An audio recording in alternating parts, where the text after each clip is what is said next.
ठीक है, पंच और कर, ये तो है पंच और कर, तो पंच मिलकर क्या हो गया? पांच। पांच। ठीक है, ये संख्या तो पांच किसको दिखा रहा है? पंच किसको दिखा रहे हैं? एक संख्या को दिखा रहे हैं जी। और कर किसको दिखा रहे हैं? चिकित्सा। कर किसको दिखा रहे हैं? चिकित्सा को दिखा रहे हैं। तो यहाँ पर पांच चिकित्सा क्रिया, पांच चिकित्सा क्रिया हो गई। तो पांच चिकित्सा क्रिया उसी तरह ही बनाए जाते हैं। हाँ, वमन कर्म। अब देखो जहां पर कर्म जुड़ा है ना, ये पांच कर्म, तो पांच कर्म तो निकले ही रहेंगे ना आपको। तो वमन कर्म, अब विरेचन, विरेचन कर्म, बस्ती कर्म, नष्ट कर्म शिरोविरेचन और शिरोविरेचन कर्म।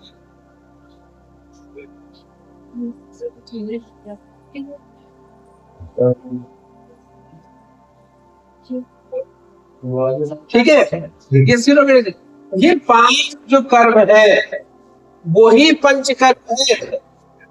जो पांच कर्म है वही वास्तव में वही कर्म है।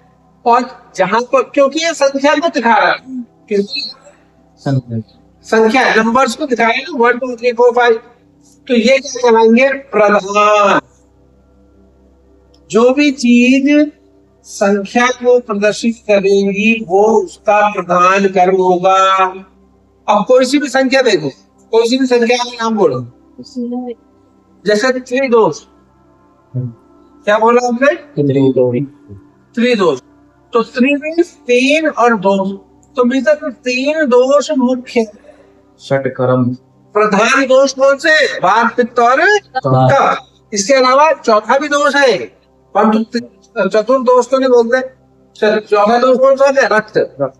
इसीलिए पंचकर्म हम जब पढ़ेंगे ना, दो प्रकार के पंचकर्म, जैसे चरक के द्वारा और सुसुप्त के द्वारा।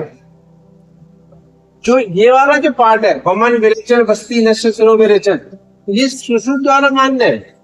और चरक द्वारा वमन, विरेचन,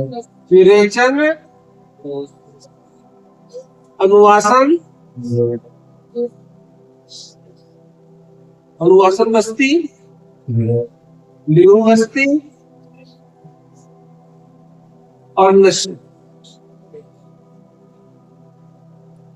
ये पांच बताए चरण में। और सुषुप्ति क्या होता है? वमन, विरेचन, बस्ती, नष्ट, शिरोविरेचन। क्योंकि ये रक्त मोक्षण है, रक्त को भी तो बाहर निकाले, तो रक्त को भी दोष बोलते होंगे, तो इसीलिए जाले को। और क्योंकि यहाँ पर भी यही है, बस्ती का मतलब अनुवासन बस्ती और निर्णु बस्ती। क्लियर? तो अनुवासन बस्ती और निर्णु बस्ती है, तो कर दिया। यहाँ पर उन्होंने दोनों को जोड़ दिया अलग अलग। तो वमन, विरेचन, अनुवासन, नीलू और नष्ट, ये चार ने बताया। और सुसुप्त ने क्या बताया? वमन, विरेचन, बस्ती, नष्ट, रक्त को बांट दे, दोष रक्त को भी। ठीक है।